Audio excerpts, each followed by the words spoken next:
Hello, everyone, and welcome to Women's Gear Index. We are three ultra runners who maybe care a little bit too much about trail running gear and shoes.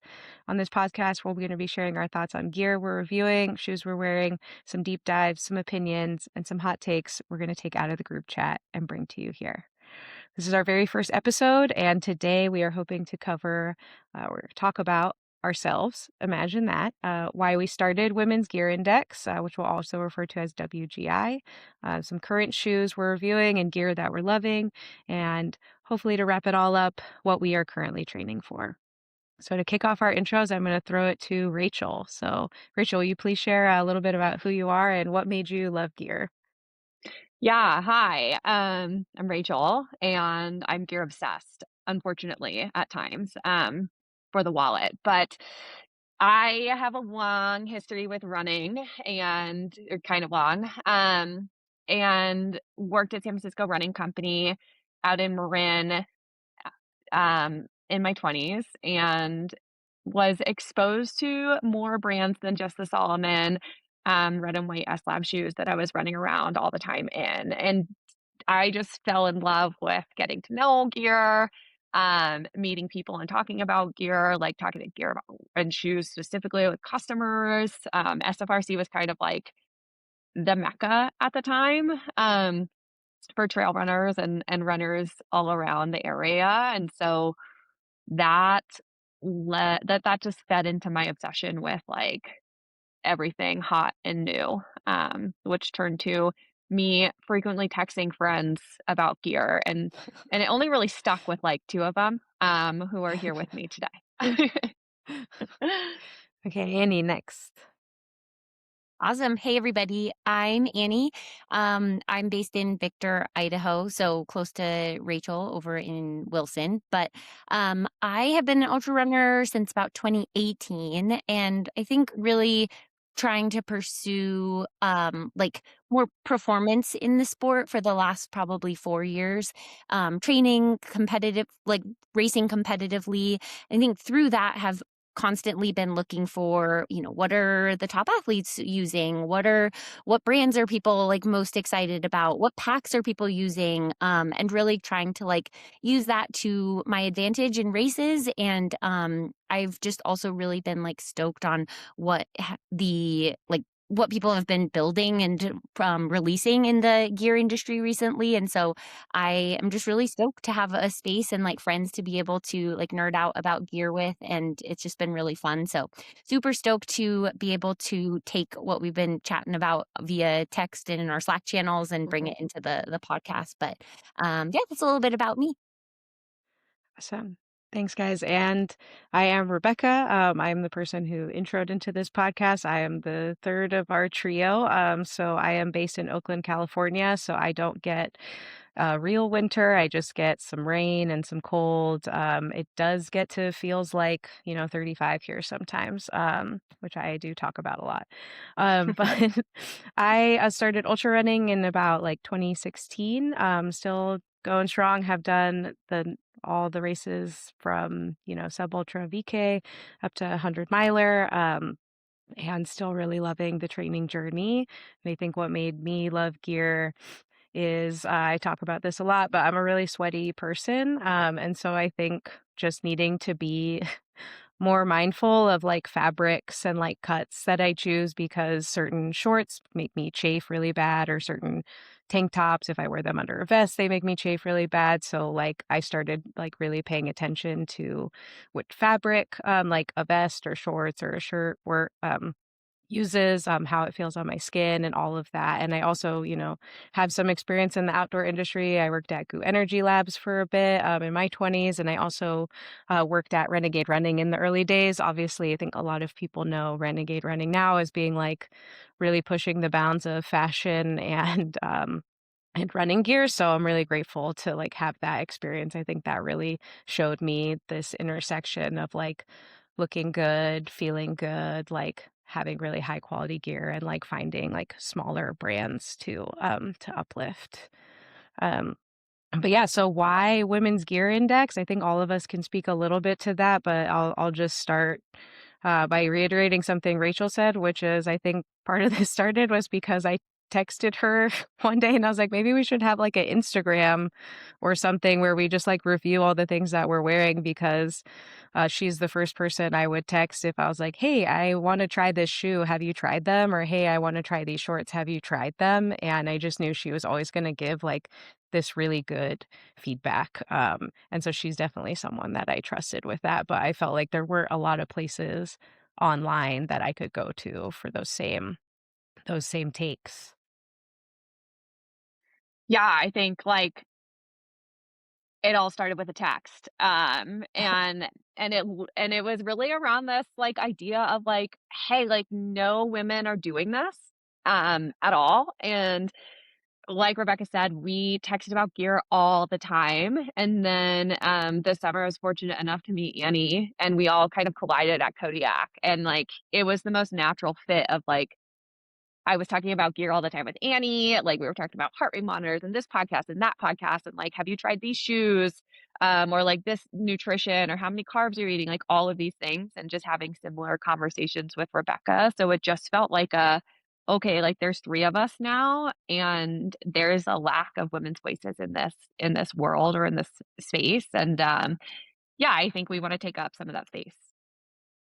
Totally. Yeah. Rachel, I still remember the first day that I met you at the trailhead. I think maybe the second thing that came out of my mouth after I said, "Hey, it's so nice to meet you," was, "What do you think about those Norda shoes that you're wearing?" And, "Oh, I love your shorts."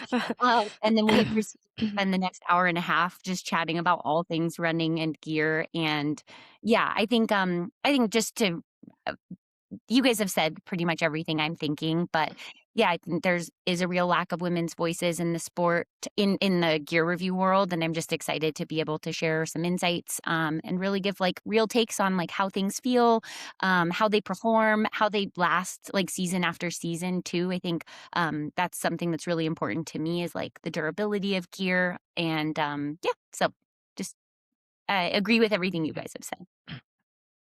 Yeah, we are all wearing gear into the ground, I think. I have a lot of things I've had since the first Ultra in 2016. Okay, so like we said, we talked about ourselves, and we talked about why we started Women's Gear Index. So we're going to get into some of the current shoes we're reviewing, and we were actually lucky enough, thanks to some connections that Rachel has at Adidas, to get some pairs of the Agravic Speed Ultra 2s. So these ones had a short release in early December. We were able to get some of those pairs. They look great. Rachel's got like a very shiny pair she's holding up. I'm gonna hold up mine, which has been through some muddy runs. Yeah, me and Annie have ours a little more brown, dirt covered. Um, and these shoes will be officially released, I believe, February 1st. I think they're at a $225 price tag right now. They're an update to the Agravic Speed Ultra ones, which Rachel owned. So, and wore a decent amount. So she's gonna take the first bit of review, and then Annie and I will jump in. Yeah, so, I ran in the Agravic Speed Ultra ones pretty much, like, end of summer through all the fall, and did Kodiak 100K in them, and so got a lot of got got a good feel for them. I think from my perspective, is like, honestly, I'm like, anything that might give me a performance boost, I will get. Again, like, to a detriment, like, my wallet, unfortunately, um but I'm on it, and so I got the Agravic Speed Ultra ones after testing, like, the Norda 005s and the Hoka Tectons, I mean, like, the Tecton 3s, Tecton 2s, you name it, and so I was really excited for the shoe and hesitant. I think, like, version 1, um, you've probably heard it said before, like, might work for 30% of the people max that put it on. A lot of the issues were around the stability, so version 1 was uh, I didn't feel like it was super unstable. I that is a big You complaint were for part a of the lot of people. 30%. I was Yeah. part of the Yeah. 30%, it worked. Very lucky. Yeah. Um, so that was a big complaint that it was unstable, right? Like, people are gonna roll their ankles left and right. Another big complaint was sometimes the fit around the heel, but by and large, it was the instability. And so they made a few updates to the 2, looks good. One of them is the fit. So, another huge complaint, nothing much to do with performance, but a complaint was that the fit and the sizing was so off on version 1s. I sized down half size. So I'm normally an 8. I was running in a 7.5 for the version 1s. It was fine. That was fine at work. had to go through the return process, not a big deal. Version 2, I think, and, like, correct me if I'm wrong, but all of us Mm, got our normal size. So I got an 8, and it fits great. mhm, mhm. Yep. Yeah, Yes, I got got my a nine and normal a half. Adidas Always size, wear a yeah. 9.5. It works. It fits perfectly. I got a 7, which is the size I normally wear in Adidas. So this is one of the quirks. So, like, in most everything else, I'm a 7.5, but I'm a person, I'll look at the European size when I look at so, like, whatever the size chart is, I'll look at the European size, and whatever is, like, the 38 and 2/3 or, like, in that range is the size I'll order. So in Adidas, that's a 7. In most other brands, it's a 7.5.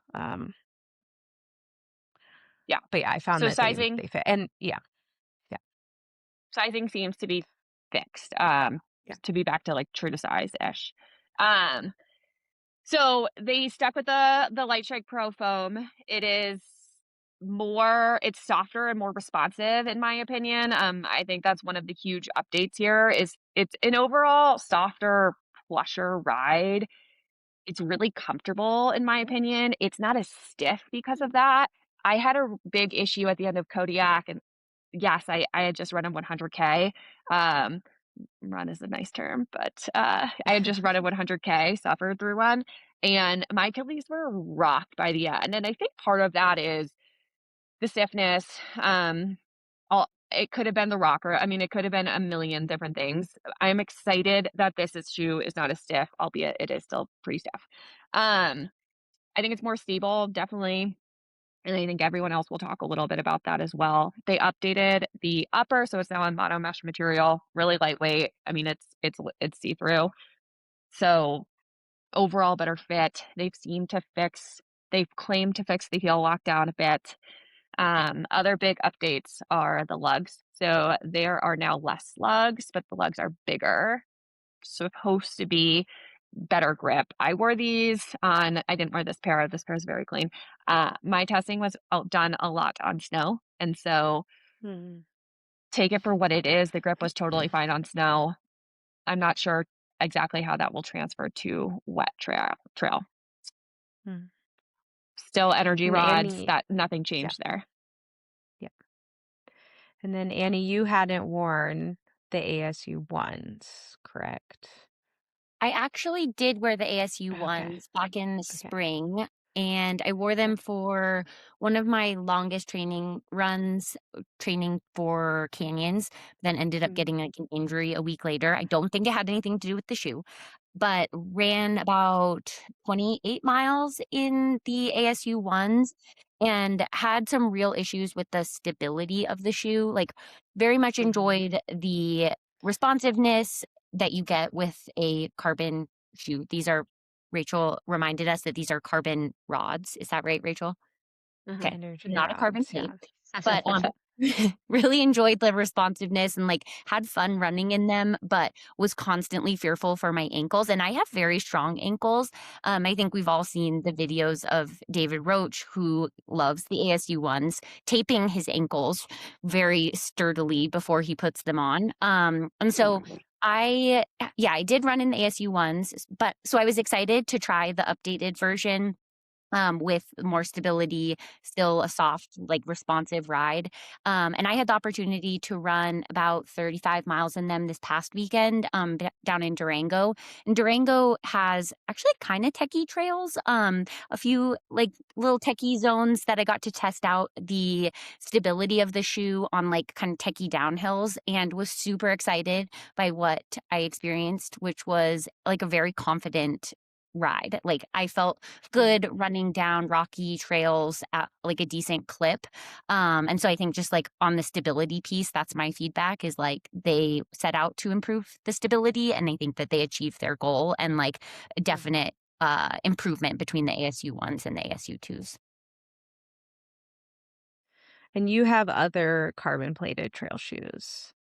So you have Yeah, the so Tecton we all have the Tectons, yeah. we all have the Tectons, which we can link our Tecton review in the show notes, but, Okay. I think it was interesting because I wore the Tectons one day, and then the Mm. second day wore the ASU 2s, so ran, like, 30 miles in the Tectons and then followed it with 20 miles the next day in the ASU 2s and had so much fun. I can't it was just it was more fun running in these shoes. Hmm. If And I will say one thing that I noticed just coming off of like a training weekend and running in carbon shoes was I felt the like I think like Rachel, I'm always looking for like whatever that little performance gain that I can get. And I felt like this shoe did give me like a performance boost on day 3 of a pretty solid training camp. I just felt like bouncy. My legs felt like they were turning over better.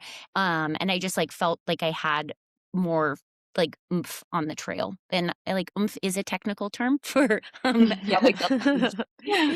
I think they feel more responsive, like, thinking about, like, the Tectons are really cush, and they're fun, and they're smooth, and they're comfortable. I think these are, like, they're snappy. Totally. Yeah. Mhm. Totally agree. So, yeah, so that was my kind of like interesting experience wearing the Tectons on Saturday and the ASUs on Sunday. These came out on top. Yeah. Yeah, I feel like the biggest difference, I will start by saying I'm not convinced of carbon plates or rods in shoes, this yet, but it also took me, like, a really long time to be on road shoe like, any carbon-plated road shoe. Like, I was holding on to my little, like, Brooks Hyperion Tempos, like, the original version before they started, like, revamping them for so long. Um, so I'm sure I'll come around. I feel like the biggest difference between like a Tecton and the ASU2 is the heel. I feel like the Tecton, it's so noticeable, like, that the heel, like, visibly on the back, but also when you're in the shoe, I feel like the heel is really noticeable, in a way that for me was a little hard to navigate. Like, I feel like I had some heel slippage in it. I know we talked about this in our Substack review that we'll link. Annie had a great solution to that, which was, like, wear thicker socks, and I feel like I didn't have a thick enough, pair of socks, to deal with that, but with the ASU2, when I first wore them, I did the heel lock, lacing, on my right foot, which seems to have, like, more problems with that. I laced it too tight. Um, my foot hurt because I, like, suffocated it, because I was worried about it being unstable because I had heard the previous ones were unstable, but I had a really good run in those, like, an hour and 40 minutes on some East Bay trails, which, they're pretty smooth, but, like, there's some bits with, like, some roots, some rocks. I wouldn't say it's, like, anything crazy, but yeah, I found them also, like, very responsive, very fun, like, really lightweight. I think that was something that I really like about them, and I know that there is, theoretically, somebody said that these were lighter than the ASU ones. We've heard, I think probably most people have heard about the beef between, David and Adidas because these are supposedly lighter than the ASU ones, but I did find and like the Adidas Terex release statement online that says the ASU2s, it didn't say that they were going to be lighter, but it said the Agravic Speed, which is a different shoe in the line, is lighter than the first one.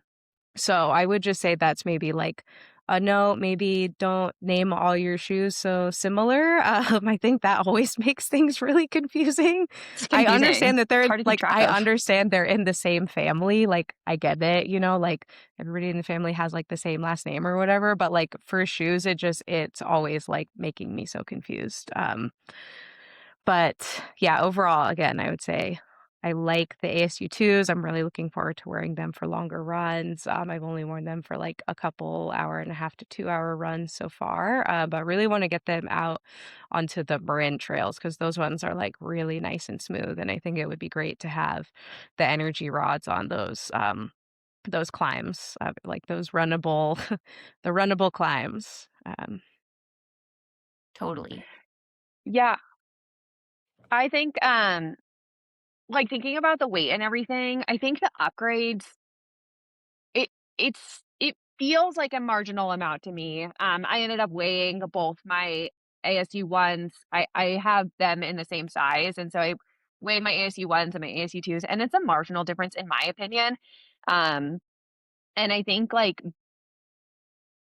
it's worth the trade-off with the foam being softer. I mean, it's just a softer shoe in general, but it is still responsive and it's still snappy. Um, and it's just not like it's more stable. And so that feels like a worthwhile trade-off and quite a good upgrade in my opinion. Mhm. Yeah, I agree. And I'll also say, I have the other Adidas road carbon plated shoe, the Adios Pro 4, and I would say it fits like pretty similarly to that. So I think that also like kind of Great show. helped me, yeah, be a little more into these shoes because I have experience in the other like energy rod shoes that Adidas provides, which I would say those are like my favorite carbon plated road shoe right now. Rachel too. You're a fan. Yeah. Huge fan. Yeah. Yeah. I agree with what you said, Rachel, that the improvements to the shoe outweigh like the marginal weight increases. I really do not. They're not it's not a heavy shoe. Like this is not like I just bought the Mafate, the newest like the Mafate 5. 5. 5. Yeah. They are a very heavy shoe. This is not that. This is a very, like, lightweight, shoe. Maybe it is a tiny bit heavier than the ASU ones, but I don't think that it's such a big difference that it's really detracting from the performance of the shoe. One other thing I think I kinda just wanna set the record straight a little bit on is Adidas did not pull this shoe off of the website due to statements that may have been made by the Roaches. That was always the plan. They were always going to do a limited release of the shoe and then pull it off of the website and re-release it in February. So, I don't think Adidas is that concerned about, like, whatever was said. It's not that big of a deal. I'm like, it was kind of blown out of proportion, in my opinion, for, like, what improvements were made to the shoe. That's something to celebrate, TBH. So, that's my opinion. Happens with all the best shoes, I feel like every season someone's saying, "They changed the shoe. I'm gonna buy all the old ones now, and I'm never gonna buy the new ones again." That's how I feel about my Hyperion Tempos. They're never gonna make them that way again. No, now they just have a nice nylon plate that makes it a little bit faster. Yeah, they're great. I mean, they're beautiful. I've seen them. I haven't put one on my foot yet, but I'm, like, so tempted to get them.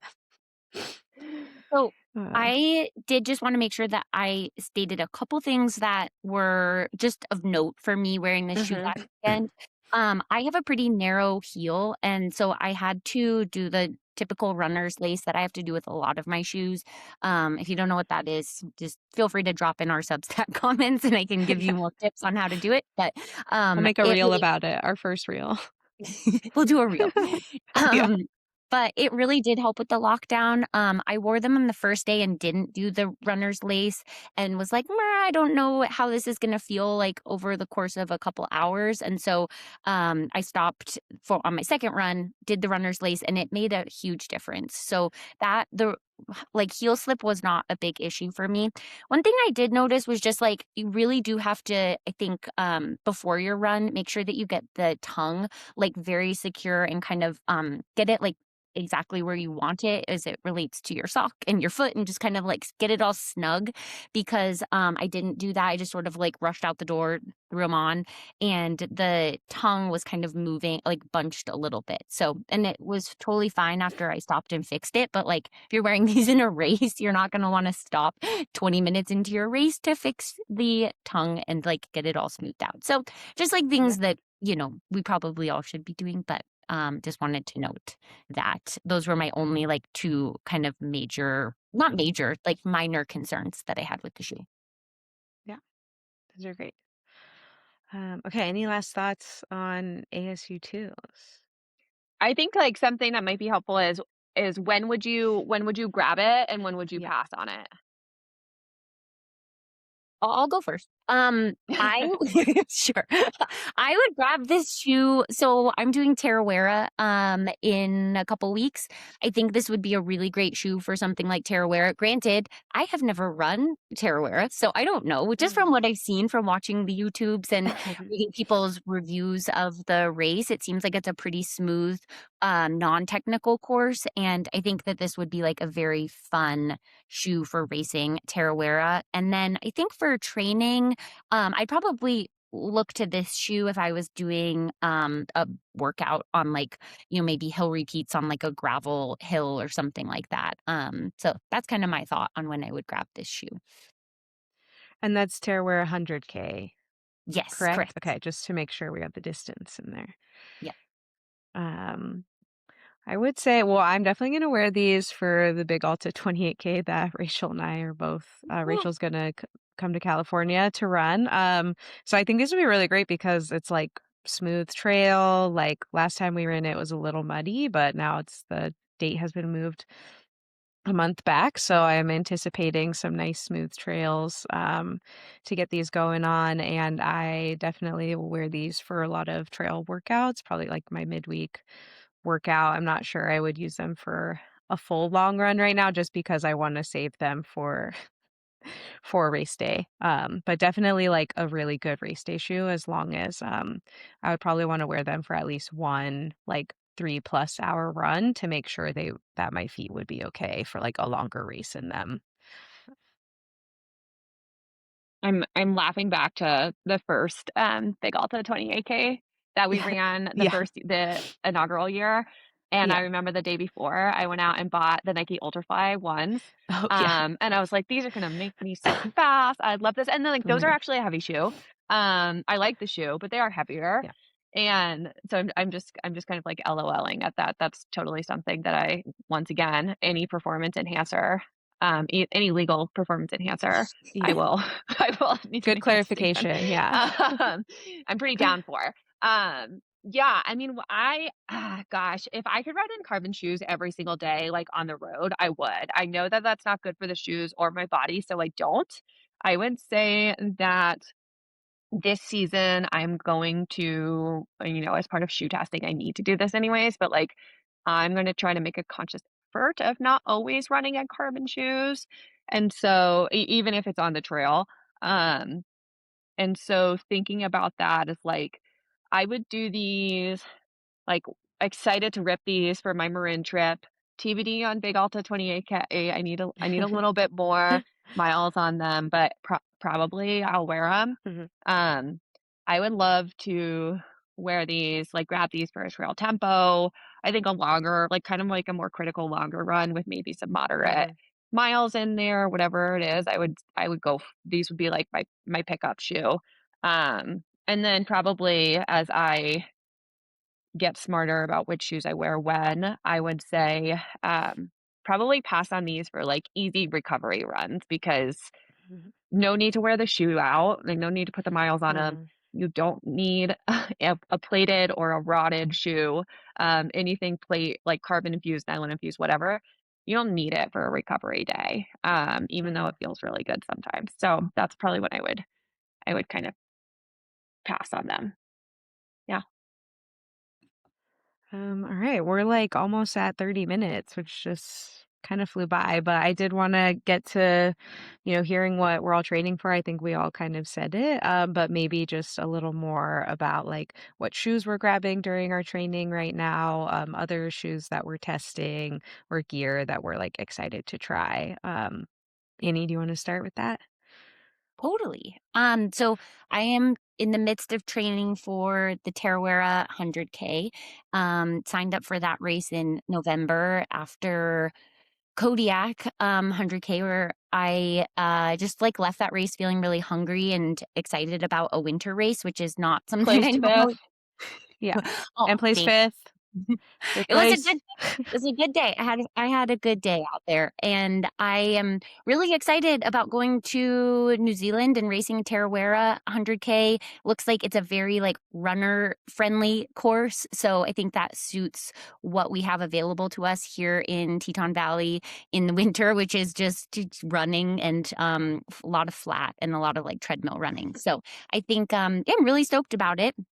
I have been reaching for my Hoka Mach X's, which Rachel influenced me to purchase because, well, they looked really cool and she just was running so fast that I want to be, but I want to do whatever Rachel's doing. So I have been running in the Hoka Mach X's for all of my road runs, which I've been doing a lot of, like just a Saturday morning marathon on the roads. And Casual. a lot of treadmill runs in the Hoka Mach X's, and I really, really like that shoe. Like, it's just, I think it's really supported my body. It's like been a very fun shoe to run in. It's my first, no, my second road shoe that I've purchased. So the girls have been teaching me a lot about road shoes because I have not purchased any road shoes. So, so that's the one I've been turning to. And then the other piece of gear that I have really been turning to a lot this winter is my Wahoo Kicker Run treadmill. Not sponsored, but I love this treadmill. And I think, like, there's been a lot of talk on the internet about the Wahoo Kicker Run treadmill, and just I wanted to just provide a little bit of, like, insight into my experience with the treadmill. I have been loving it. It's been really a wonderful piece of equipment for us here in like winter climates. um, I could get into a little bit more about it if people are interested, but yeah, if you have any questions, like, feel free to let me know. But I hands down, like, approve of that that investment. Yeah, should I And share it, any more? like, tilts, right? It does Or tilt. it, like So I wow. That's wild. I can share, like, a Yeah. couple of things that sold me on the treadmill. I think the biggest piece for me was, the paddles, which Rachel asked me yesterday. She's like, "Do you like the paddles? Do you use them?"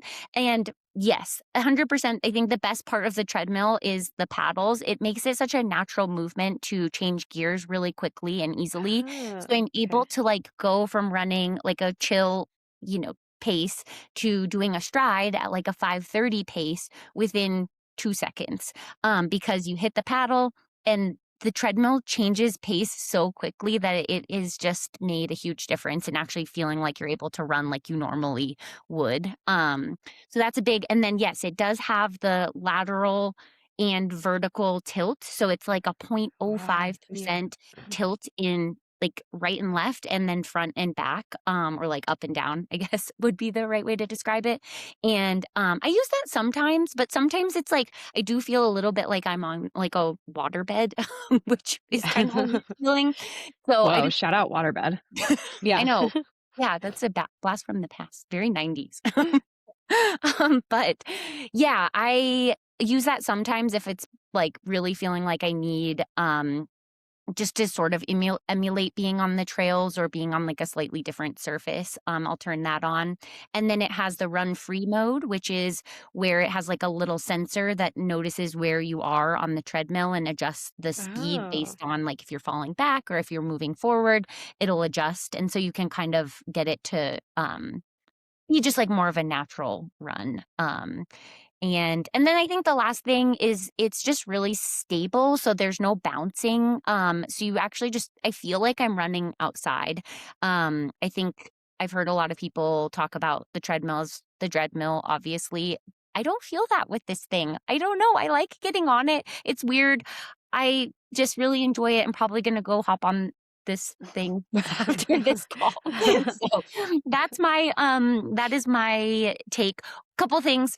I do have to unplug my refrigerator to use the treadmill.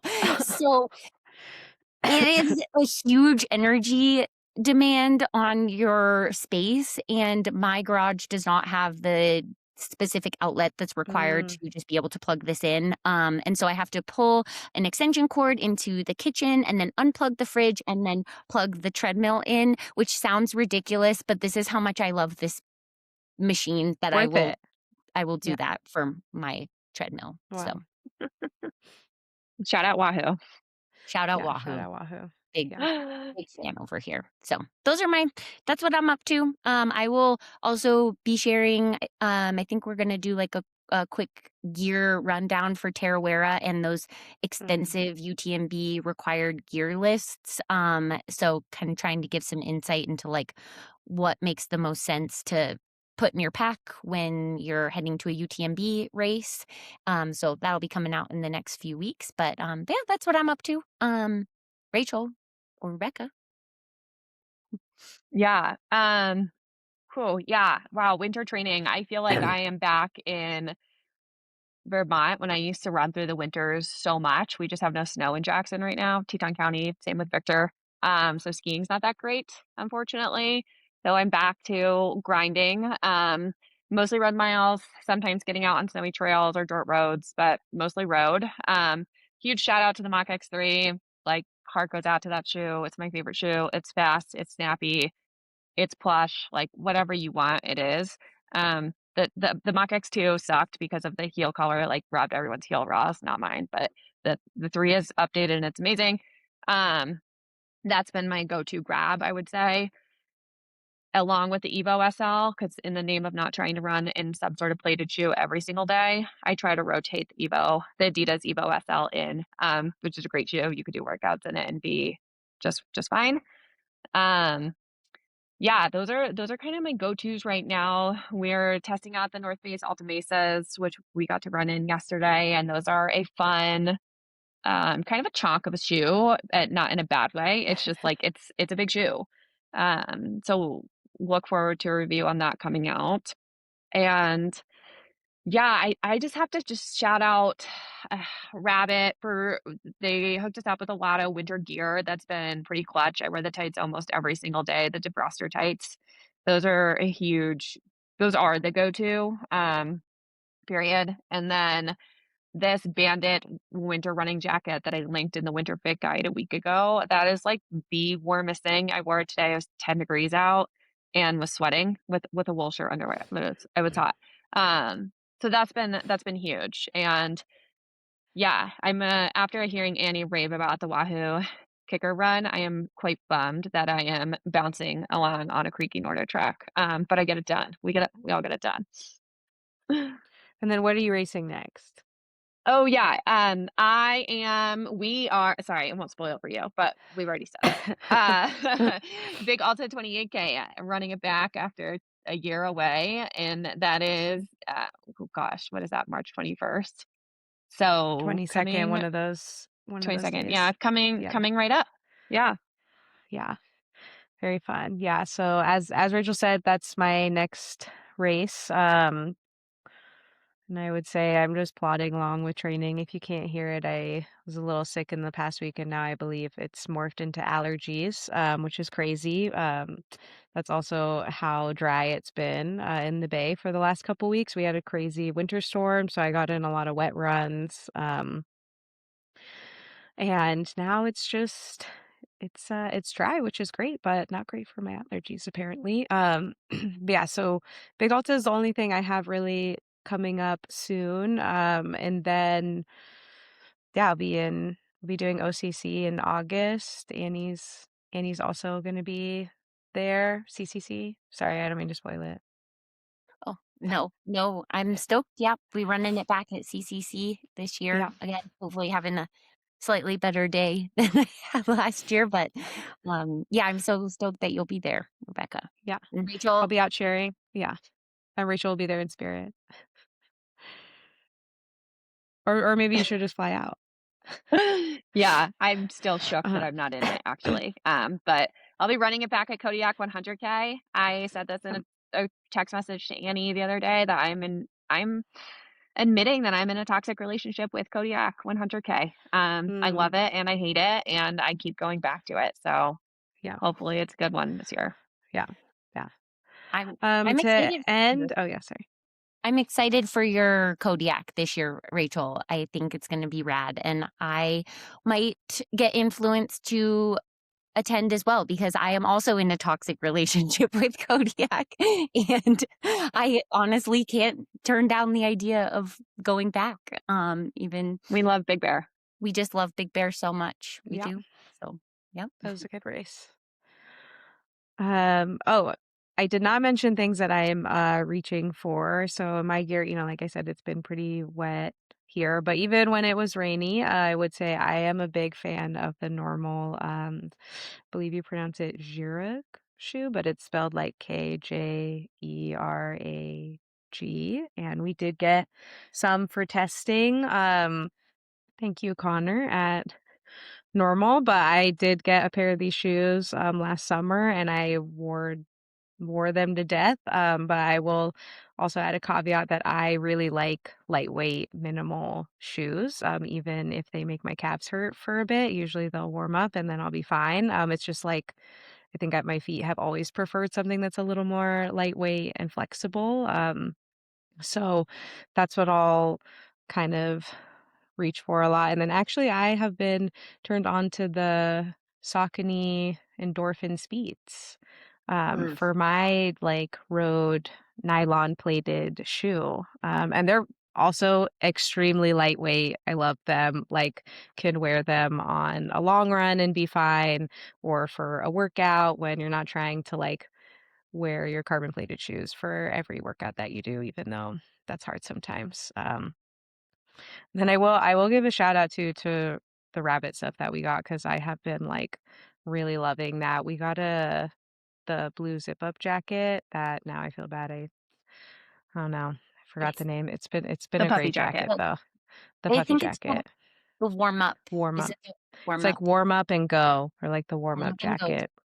And it has like kind of matte puffy material for like the arms and the chest and then a lightweight material for the back. And even though it's not like cold cold here, I still can wear that like over a light long sleeve on like a really cold morning where I'm running before the sun rises and it's like perfect like and again, I'm sweating even if I'm cold, but like I can sweat and like it will still keep me warm until I'm like done running and then I just like, derobe my sweaty things and put on put on the dry things. But yeah, those have been great. And those rabbit tights I have too, the speedy tights, high rise. Yeah. Amazing. Have Really have nice to morning tights. Yeah. I also have to shout out Rabbit because they can't if you guys Yeah. can't shout out Rabbit, and then I don't shout out Rabbit. I love Rabbit.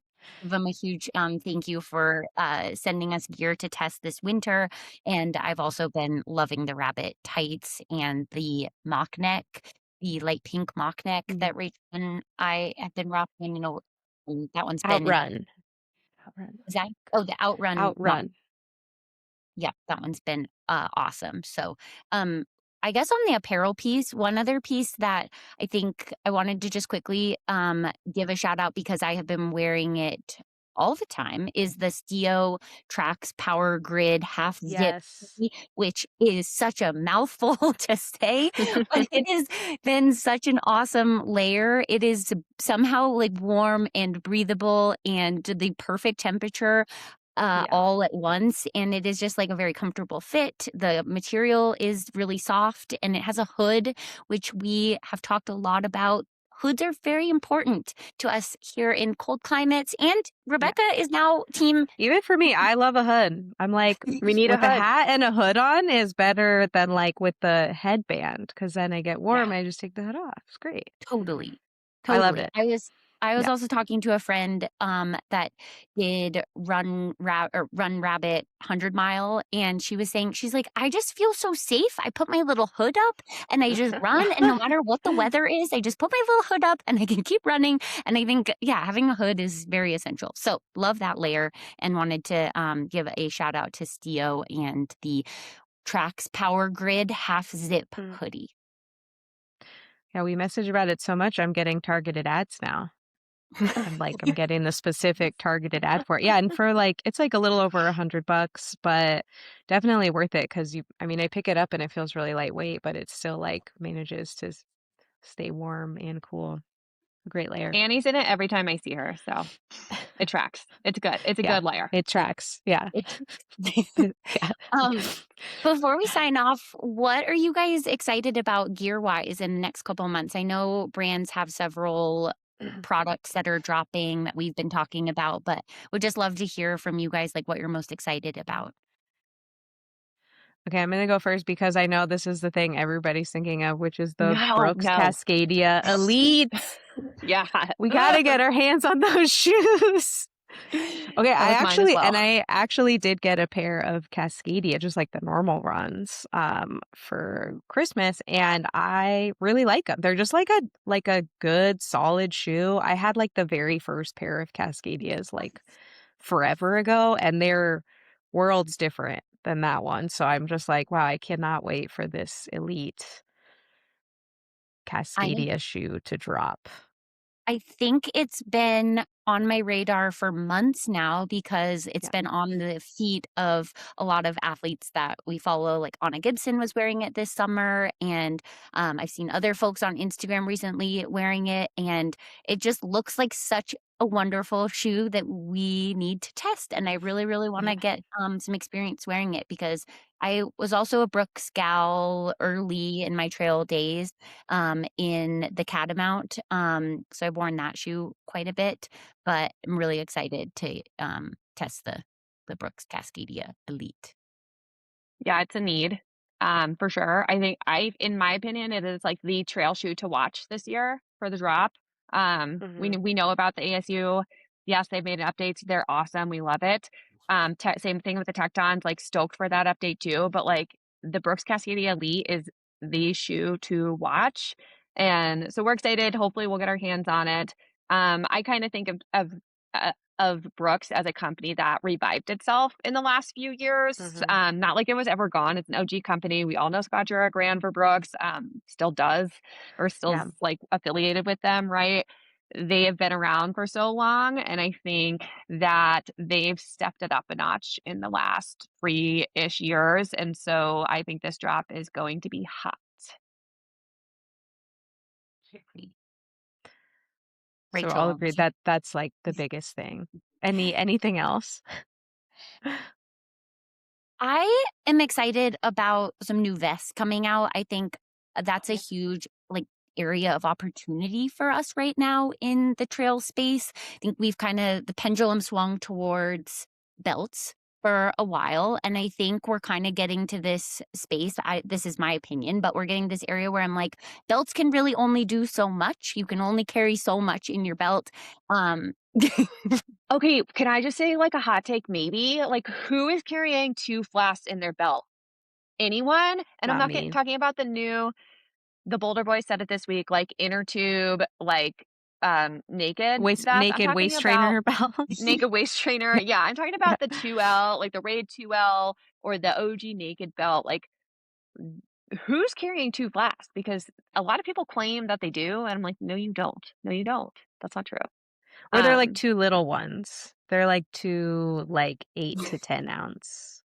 yeah, I don't. Like the first like I just. Satisfy run belt, it had like two like Sorry, I'm six laughing. ounce Satisfied. flasks in it. Like you're just like little sips. Mm, yeah, Like two exactly. gulps. So you had Yeah, to bring 2 gulps of water with it's you.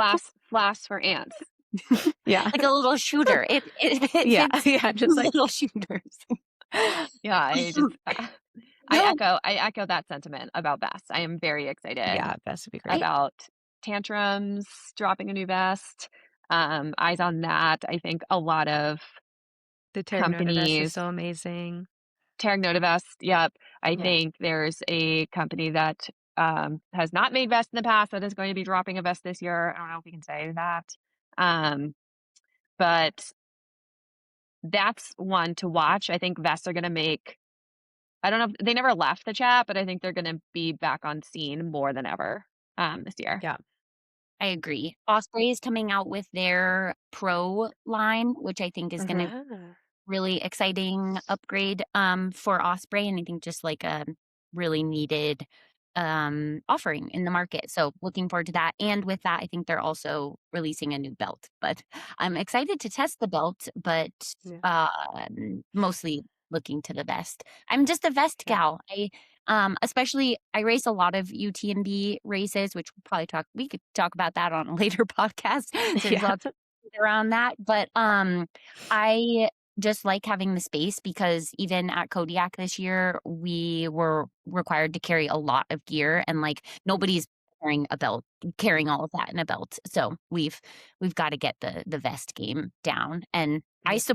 I would like to say it here on this podcast that I support the required gear list. And I think that my not so hot take or my lukewarm take is that the required gear lists are good and shitting on them is not so cool. So there we go. That's my hot I think take. that's a good take. I would 100% agree that. Rachel looks like she's thinking. She's No, thinking she I'm doesn't like. flashing back She's to like, Kodiak what if I 100K when wanted a people vest? Yeah. no, when people Or straight a up just belt. didn't Yeah. carry the required gear. Like, Oh, I'm like, right. "What?" Okay. Anyways, different podcast, but I think there's a Yeah. world where I think we're in this world. I just think so many people have trended towards belts, and I think the more that vests uh, develop, new brands or brands come out with new vests and they are fit well and they're comfortable, I just actually think they're way more convenient. I will Yeah. always reach for a belt on like an hour up to an hour and a half. 2 hours is too long because I don't have enough water and I'm not a handheld person. Sorry. Mm. Um, but I think that I'm excited for to try out some new vest. Sweet. Okay, I did actually mean to share a picture. This reminds me, I took a picture yesterday at REI. I meant to text you. We should cut this in post. But since we're still on, REI had this really cool, like, educational little thing next to their vest display of like, how long's your run and like how many liters should your vest be? And I was like, that's so cool. It's like 0 to 2 hours, like a 2 liter vest, like 2 to 4 plus hours, like maybe five 5 liter vest. And then like, things over that is like the 12 liter. And I was like, wow, this is so great. And then I like look at all the REI vests like on the same display rack. None of them say how many liters they are. I was like, missed opportunity. Like this one looks big. Is it 12 liters big? Like this one is called the Swiftlin 5, but does that mean it's 5 liters or is it the fifth iteration of this? Because it Oh, doesn't REA say has like, vest. yeah, they have vests now. Yeah, they do this crazy thing where Oh, they have a lot of like the fitting is on the bottom band. Yeah, anyways, we don't have to talk about vests right now, but like it's really they're really interesting vests. our eyes are on vest And this season. Yep. vests. All eyes Vests on and Vest. all eyes on vests and You heard Cascadia it here. Elite. You heard it Yeah. here first. Okay, so we'll wrap up since we thought we would only be talking for 30 minutes, and it's now been over that.